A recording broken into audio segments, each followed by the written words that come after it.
Hello, hello, magandang umaga Pilipinas. Magandang umaga po. Yung mga nagpapadala po sa akin ng message na isang bala lang ako. Right, go ahead. Tapos, ito pa lang si NBI Chief Cybercrime Unit, Vic Lorenzo. Magandang umaga sa iyo. Ang chismosong NBI, Vic Lorenzo. Taga Green Meadows ka pala, inutil ka. Ikaw may kagagawa nito, pinagkaisahan nyo si Francis Leo Marcos. Inciting to sedition in social class. Bakit? Nag-revenge ba sa mga mayayaman si Francis Leo Marcos? Inciting to sedition in social class to disturb the public. He's only encouraging kung sino yung mayayaman na kapitbahay kung gusto nyo tumulong. There is no inciting to sedition. Chismosong NBI ka, gawin mo trabaho mo.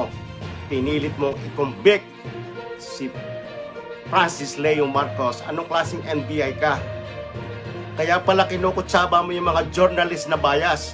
Panay ang interview mo sa mga bias na journalist. Kung ayaw ko magmura. Anak ng teteng, punyemos kayo, inutil. Akalain mo yan, taga Green Meadows ka pala eh. Tapos sasabihin mo, inciting to sedition in social class. Do you know what does that mean? Inciting to inflict an act of hate against the rich. Did you see any hate from Francis Leo Marcos to hate his neighborhood? He never provoked anything to be incite to sedition. This person, Mr. Francis Leo Marcos, chismosong NBI ka talaga. Akalain mo, broadcast in the radio, broadcast anywhere, dahil cybercrime ka, cybercrime unit, that's bullshit. Inciting to sedition in social class. There are several forms to crime of sedition under of the revised penal code, one of which is to rise publicly and tumultuously by means of force, intimidation, or by other means outside of legal methods to inflict any act of hate and revenge against private person or any social class, or despoil any person of his property for any social end. I never seen any hate from Mr. Francis Leo Marcos when he do the video into this neighborhood. He is the resident of Green Meadows and he has right to do the video anywhere.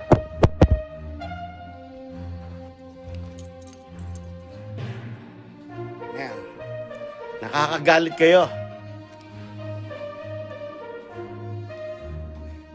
He has right to do because he is paying the dues of his communities where he used to live there in Green Meadows. So you are one of the officer of your community in the Green Meadows. That's why pinagkaisahan nyo si Francis Leo Marcos. Sasabihin mo pa, social class, inciting to sedition. I haven't seen any hate from Mr. Francis Leo Marcos to his neighborhood. He never provoked anybody into his neighborhood. He just only encouraged people if they can help to this pandemic crisis of COVID-19 to help the community. Masama ba yun? Ngayon pinagkaisahan nyo. Chismosong NBI ka. You should be out of your practice. Napaka-chismoso mo, tatawagan mo lahat ng radio broadcaster ng puro mga bias, inutil kayo. Anak ng teteng, punyemas kayo. Akalain mo yon? Taga Green Meadows ka pala? Good morning, good morning. Gets mo, mahal kita. Good morning, Annalyn from Switzerland. Good morning. So, akalain mo yon, itong chismosong NBI na ito pala, taga Green Meadows. Anak ng kamote, oh. Kaya pala pinipilit mo inciting to sedition in social class, inflict and hate against to the rich people. I never see any hate from Mr. Francis Leo Marcos. He only encouraged, yung mga mayayaman dyan, gising kayo, pwede ba kayong tumulong? That is not disturbing the public. And whatever he do, he did not even disturb the government for giving away what he wants to give to the people. Please go back to your school. What is the inciting to sedition against rich? If he did not even revenge, wala siyang kagalit. There is nothing inciting to sedition about the social class. Anong klaseng NBI ka? Chismoso. You supposed to be the chief of chismosong NBI. Ikaw na yung pinaka-chismosong NBI. Tatawagan mo yung mga bias na journalist. Mga bias kayo. Mga leche. Inutil. Mga inutil kayo. Anak ng teteng, punyemas. Hindi nyo ba alam ang ginagawa nyo? Pinagkaisahan nyo yung tao. Kayo pala may gawa niyan eh. Tapos sasabihin nyo, a lot of crimes. Prove it! Inciting to sedition. He never have a hate from his personality to hate his neighborhood. He only encourage the neighborhood to help if they can. And if you cannot give a help, just shut the fuck up. Norbels, Makmak. Hello everyone. Shout out to each and everyone. So kaya ikaw, Chief NBI Cybercrime Unit, Division of NBI National Bureau of Investigation, how scum you are. You degrade what is the NBI. You degrade who you are. Inciting to sedition in social class. I never see. Prove it. If Mr. Francis Leo hate his neighborhood, he pay his dues and he has right to go around to his neighborhood because he is the resident of this said Green Meadows Rich subdivision. You do not have right to condemn whoever the residents of that subdivision. And he never mentioned any name. As I see and review the video, he never mentioned any name of whoever residents of that subdivision. There is no such inciting to sedition that you will keep talking about. Inciting to sedition in social class. Fuck you all. Social class.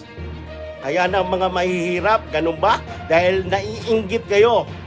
Dahil si Mr. Francis Leo Marcos lang ang pwedeng tumulong, silang ang nakagawa niyan sa buong mundo. I admire this person for being he is. And whatever case you put in him, that is your story to make. You degrade the NBI, Mr. Vic Lorenzo. Kaya pala lahat ng mga interview mo, puro mga bias. Puro mga bias na reporter. Mga journalist, ika nga. Pero mga bias, lahat kayo inutil, anak ng teteng punyemas. Akalain mo yan, taga Green Meadows ka pala. So, sa Green Meadows, kayo ang may panganahan. Kung sino man ang mayayaman sa Green Meadows, man,